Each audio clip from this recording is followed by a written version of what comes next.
It is almost impossible to name an animal or plant species anywhere on the planet that has not been traded, legally or illegally, for its meat, fur, skin, song, or ornamental value, as a pet or as an ingredient in perfume or medicine.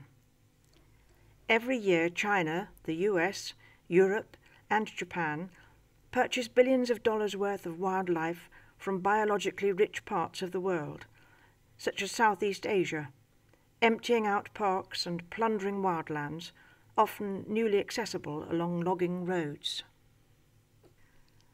The path to market typically begins when poor hunters or farmers catch animals for local traders, who pass them up the supply chain, though some traffickers, Anson Wong among them, have even dispatched their own poachers, posing as tourists.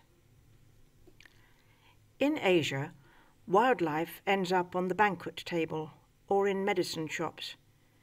In Western countries, in the living rooms of exotic animal fanciers.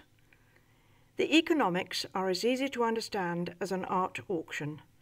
The rarer the item, the higher the price.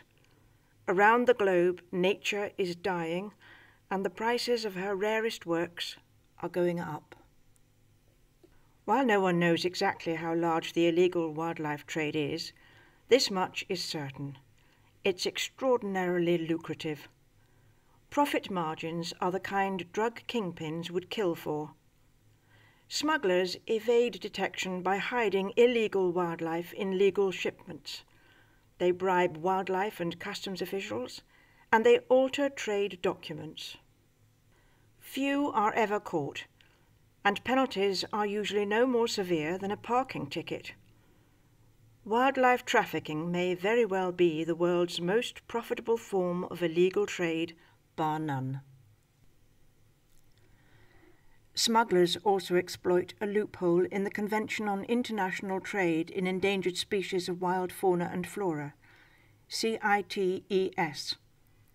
With 175 countries as members, CITES is the world's primary treaty to protect wildlife, categorized into 3 groups according to how endangered a species is perceived to be. Appendix 1 animals, such as tigers and orangutans, are considered so close to extinction that their commercial trade is banned. Species in Appendix 2 are less vulnerable and may be traded under a permit system. Those in Appendix 3 are protected by the national legislation of the country that added them to the list. The CITES treaty has one gaping exception. Specimens bred in captivity do not receive the same protection as their wild counterparts. CITES, after all, applies to wildlife.